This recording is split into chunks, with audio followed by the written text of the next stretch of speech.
Donc, il y a les choses qu'on ne vous dit pas. Parce que même nous, les hommes de Dieu, parfois on ignore, on ne connaît pas ces choses. Moi, je vous dis, je suis là. Je suis une source de bénédiction. Moi, je suis béni. Parce que je m'investis en vous. Il n'y a pas un jour, je n'ai pas de présents. Hier, je suis sorti. Ma femme, elle est là. Je sors. Je vais m'investir dans la vie des gens jusqu'à Louvain. Ils ne savent pas. Ils m'ont donné un cadeau, le cadeau d'Anoël. Je ne connais même pas ce que c'est. Ils ont emballé.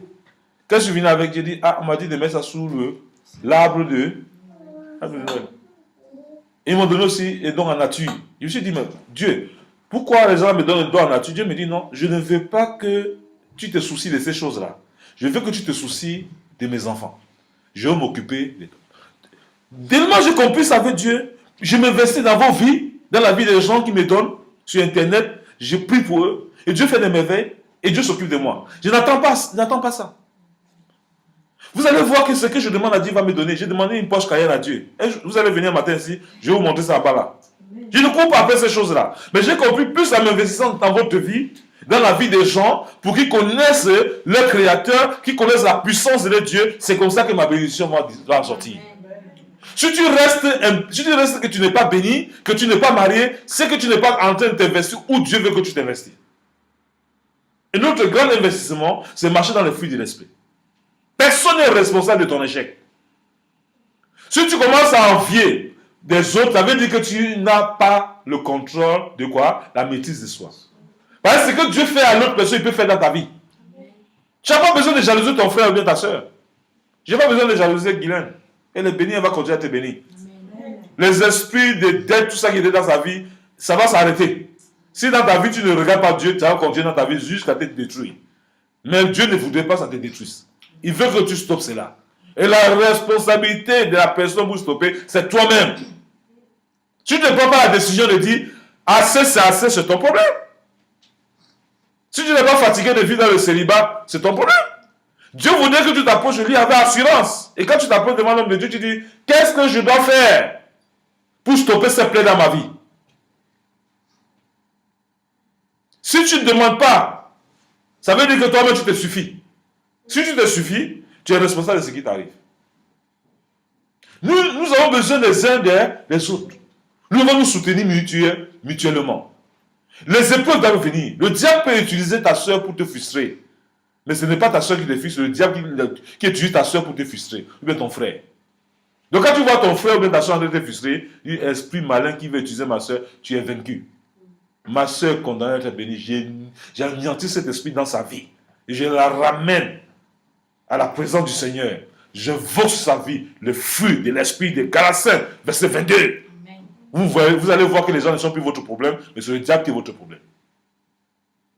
Alléluia. Amen. Alléluia. Amen. Attachez-vous à ces valeurs spirituelles. Quand le message sort de la sorte, vous devez saisir cela. Et votre vie va connaître un changement radical. J'ai goûté le Seigneur, il est bon. Nous allons voir Éphésiens, chapitre 4. Vous voyez ici, tout se trouve dans sa parole. Et nous savons même pas utiliser cette parole. Nous croyons que non, Dieu, il est compliqué, il est dur. Dieu n'est pas compliqué. C'est nous-mêmes qui sommes compliqués. Parce que nous voulons informer Dieu comment il doit marcher avec nous. Mais nous ne voulons pas demander à Dieu comment nous devons marcher avec toi. Il est important de demander à Dieu comment nous devons marcher avec toi. Éphésiens chapitre 4, verset 16. Qu'est-ce que la Bible dit? La Bible dit, c'est de lui et grâce à tous les liens de son assistance que le corps bien coordonné et formant un solide assemblage tire son accroissement selon la force qui convient à chacune de ses parties. Alléluia. Et s'édifie lui-même dans la charité. Alléluia. Alléluia. Est-ce que vous constatez que la parole de Dieu est la réponse à nos besoins? Est-ce que vous le constatez? Écoutez bien la parole du Seigneur. C'est de lui et grâce à tous les liens de son assistance que tout le corps bien coordonné et formant un solide assemblage tire son accroissement selon la force qui convient à chacun de ses parties et s'édifie lui-même dans la charité. Nous constatons ici, dans Galates chapitre 4, verset 16, que Éphésiens 4, verset 16, que c'est dans la charité du Seigneur, la charité c'est dans l'amour, que nous pouvons avoir la force nécessaire. N'oubliez pas que la plus grande des choses de Dieu, c'est la charité. Si tu fais des miracles, tu n'as pas la charité, tu es vaincu. Amen. De la charité, c'est ce que Dieu nous demande. Tu n'as pas la charité, tu n'as rien compris. La charité, c'est ce que Dieu nous demande. La charité, c'est l'amour. La charité, c'est d'aimer même ses ennemis. C'est de prier pour ceux qui te maltraitent. Ce n'est pas facile. Je ne vous dis pas que c'est facile, hein? Ce n'est pas facile. Mais vous ne devez pas dormir avec la colère. C'est là-bas, c'est dans la charité là, que tout ton corps est fort en Dieu. Confie ton combat à Dieu. Tu verras que tu auras le triomphe. Les disputes dans ton couple, ce n'est pas la solution. Les disputes dans ton couple, ce n'est pas la solution. La solution, c'est de confier à Dieu les disputes qui vont venir dans ton couple. Et Dieu va arrêter cela. Dieu est capable d'amener tout homme et toute personne à l'obéissance de sa parole. Si vous vivez dans la parole de Dieu, l'onction va amener les gens à vivre ce que vous vivez. Amen. Amen. Amen. Et l'amour nous demande de nous supporter les uns. Est-ce qu'il a dit de se haïr les uns les autres? Non. Est-ce qu'il a demandé de se haïr les uns les autres? Non. Pourquoi nous nous haïssons les uns les autres? La personne qui réclame beaucoup d'amour, Dieu est en train de lui montrer que je veux que tu investis l'amour dans la vie des autres sans attendre le retour. Quand Dieu a permis que son fils vienne dans le monde, il n'attendait pas que nous reconnaissions cet amour, hein, mais il a fait ça pour nous. Il dit aussi, nous devons nous investir aux frères et sœurs. Quand il vous donne l'amour, je n'attends pas de vous l'amour. Hein. Allez raconter tout ce que vous voulez sur mon nom, vous allez raconter Dieu sur votre chemin. C'est que je vais prier pour que l'Esprit là vous libère. J'ai une nouvelle, il paraît qu'il y a quelqu'un dans le quartier qui disait que si c'est les sorciers qui sont ici, c'est la sorcellerie qu'on fait, le même Dieu, même la même personne, comment elle a dit non, où on prie là-bas, c'est le Dieu qui est là-bas. Pour vous dire quoi? Les mêmes personnes qui vous calomnient, c'est les mêmes personnes qui vont acclamer votre Dieu. Amen. Dieu va utiliser vos ennemis pour que demain ils deviennent vos spectateurs. Alléluia. Ceux qui ne croyaient pas en vous, c'est eux qui vont dire que non, ils croyaient en vous depuis. Ils vont changer les langues. De la même façon que vous vous attachez à Dieu, là, votre mari qui vous trouvez comme une traînée, comme un rien, c'est même ce même mari qui va commencer à dire vous êtes la plus paix, vous êtes la paix de sa vie.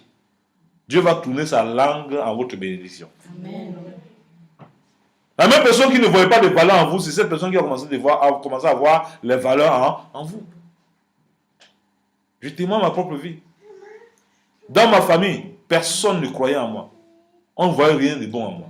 Moi, j'étais bête. Je ne m'exprimais pas comme vous voyez là. Tout petit, j'étais devenu délinquant. Tout le monde me disait que je suis égaré. Quand j'ai commencé mon chemin de Dieu, tout le monde a dit, ah, est-ce que Magida peut devenir quelque chose? Magida, parce que je suis né prématuré à 7 mois. Et Magida, dans mon pays, ça, en fait, c'est les nordistes qui viennent, qui vendent les bœufs et les nomades. Et Megida, même dans le bon sens, même dit le riche. Mais chez nous, on croit que Megida avait dit les vendeurs de bœufs. Alors, sans savoir, on m'appelait le riche, Megida. Il commençait à proclamer les choses dans ma vie. Mais ils ne comprenaient même pas l'explication. Ma famille, ils m'ont régné, ils m'ont abandonné. Et j'ai fait mon chemin avec Dieu. Ces mêmes familles qui m'ont abandonné, aujourd'hui, c'est eux qui sont en train d'acclamer mon nom. Partout, ils sont en train de parler de bien de moi. Que non, cet enfant, on savait que lui va réussir. On savait qu'il était dans le droit chemin. Les mêmes personnes qui savaient qu'il était perdu, égaré, c'est les mêmes personnes qui m'ont dit, on savait qu'il va réussir. Le résultat qu'il y a, ça ne nous étonne pas. Et les mêmes personnes qui ne parlaient jamais de Dieu commencent à dire non, ton Dieu il est vivant. On sait que c'est à cause de ton Dieu que nous sommes en vie. Et hier même j'ai reçu mon oncle à table. Il dit personne n'a jamais honoré comme je l'honore. Moi-même je suis resté et dit non, Dieu, tu es capable de changer les circonstances en bien. Quand on marche dans la volonté de Dieu, va ma fille Dominique Suzanne, elle peut témoigner.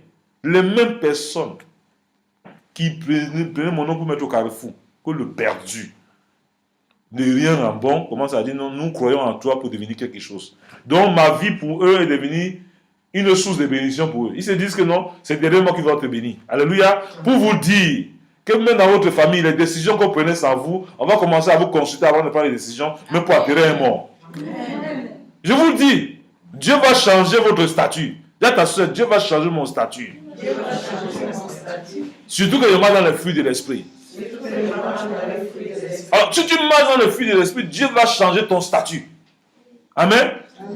Les gens qui te négligeaient vont commencer à voir que tu es important. Parce que Dieu est capable de faire de toi les choses inimaginables. Je sais qu'il est capable de faire. Parce que je vois dans vos vies des merveilles. Quand moi j'ai pris Dieu ouvre mes yeux, je ne vais pas encore vous dire ce que vous êtes. Peut-être vous allez vous enorgueillir. Mais ce que Dieu est en train de préparer dans votre vie, c'est grave. Marie pose ce que j'ai vu à ma fille. Non, je ne parle pas maintenant. Les gens peuvent la tuer avant le temps. Il faut vivre ma fille. Alléluia. On peut te tuer avant le temps. Ce que j'ai vu à un moment de Guylaine, non, vous ne pouvez pas. Quand vous la voyez là, vous allez dire non, vous êtes assise avec elle, parce qu'elle ne pourra plus venir ici. Parce que si elle se met ici, là, les gens vont casser la porte pour vouloir la toucher. Mais je ne vais pas dire ce que je vois. Dieu va restaurer ce qui est perdu. Dieu, quand on parle de restauration, ça veut dire que tu as perdu quelque chose et Dieu va encore t'élever au-delà. On ne restaure pas quelqu'un qui n'avait rien. On restaure quelqu'un qui avait et va amener quelque part. Vous voyez Pascaline, lève-toi Pascaline. Vous voyez cette fille-là. Elle avait des griots. Les gens, les griots, vous savez ce qu'on appelle griots?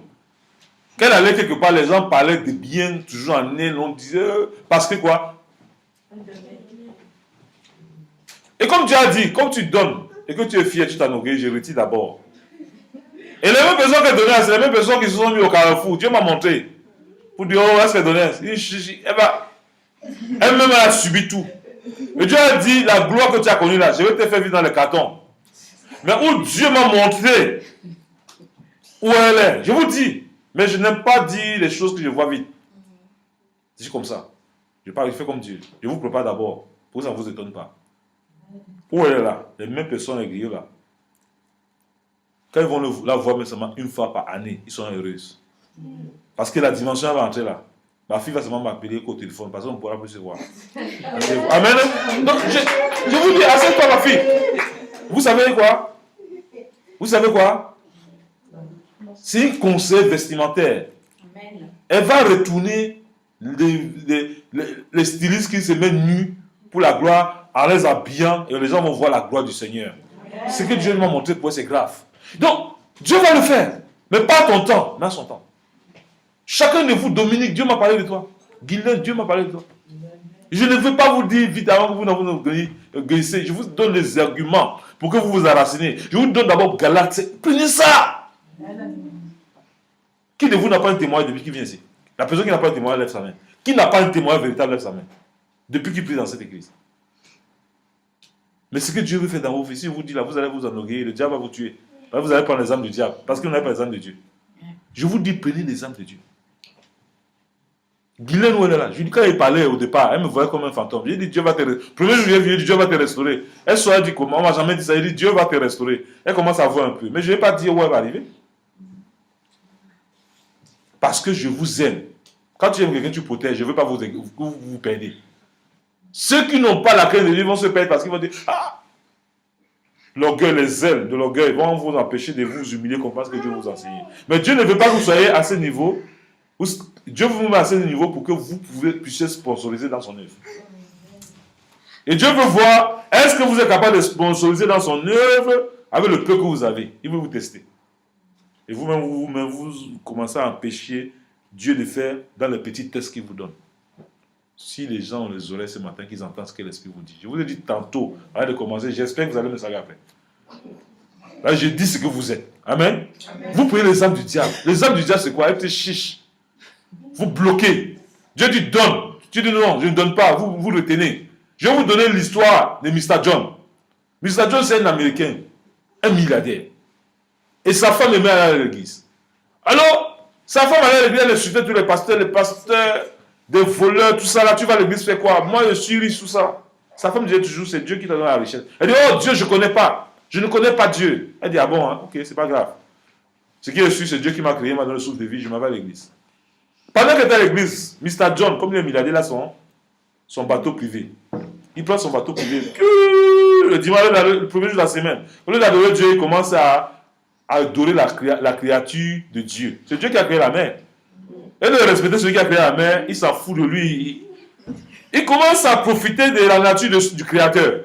Le Créateur dit, je vais te montrer aujourd'hui que je suis Dieu. I am God. Dieu l'a dit, I am God. Je suis Dieu. Mr. John, c'est moi qui t'ai créé, je vais te montrer. Comme tu es Mr. Récit, je vais te montrer qu'il faut donner. Mr. John arrive au milieu de la mer, il y a des vagues qui sont venues. John sait, heureusement, dit Dieu merci, qu'il y avait les sauveteurs au bord de la plage. Amen. Ils sont allés rapidement, Mr. John. Heureusement que sa femme sortait de l'église, elle savait que son mari aimait. Elle était au bord aussi. On dit, Mr. John, give your hand, donne ta main. Mr. John fait boulou, boulou, boulou. Il ne fait qu'avaler l'eau. Boulou, boulou, boulou. Il ne fait que descendre. Sa femme dit, non, mon mari ne sait pas donner. Faut dire, Mr. John, prends ma main. Quand il dit, Mr. John, take my hand, prends ma main. Mr. John a sauté, s'est agrippé sur la main parce qu'il aime recevoir, il n'a pas donné. C'est ça qu'il a sauté.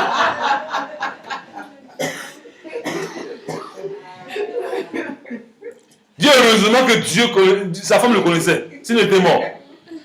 Pour vous dire que les gens qui veulent souvent recevoir, vous vous enterrez vous-même. La vie va vous échapper parce que vous-même, vous voulez perdre la vie. Mr. John, le fait de vouloir toujours retirer les choses pour lui, il l'engloutit dans l'eau. Si sa femme n'était pas là, hey, Mr. John mourrait. Cadeau, gratuitement. À cause qu'il a décidé de ne pas marcher dans les fruits de l'esprit. Depuis ce jour-là, Mr. John, quand on dit église, il est le premier à l'église. Il est sorti de l'eau et dit, ah bon? Non, un Dieu existe. Il a dit à sa femme, merci. Il a oublié ses milliards, il a dit à sa femme, c'est toi qui es milliardaire. Moi, je suis rien. Je ne comprenais pas ces choses. Il fallait que tu sois dans ma vie pour que je comprenne que Dieu est véritable. Donc Dieu va t'utiliser pour changer la vie de quelqu'un et transformer ta propre vie. Sa femme qui n'était pas milliardaire, que c'était son mari, elle a pu mener le rôle du milliardaire. Alléluia. Son mari ne faisait rien sans considérer sa femme, parce que sa femme avait toujours honoré Dieu dans sa vie. Les gens vont te minimiser. Tes conjoints ne vont pas te respecter. Mais ton attitude, Dieu va changer la vie de la personne qui ne te respecte pas. La personne va te respecter au-delà de ce que tu imagines. Mais si tu veux forcer le respect, tu n'auras que l'échec. Dieu ne te demande pas de forcer le respect. Mais donne à Dieu d'amener les gens à te respecter. Que Dieu nous bénisse. Amen.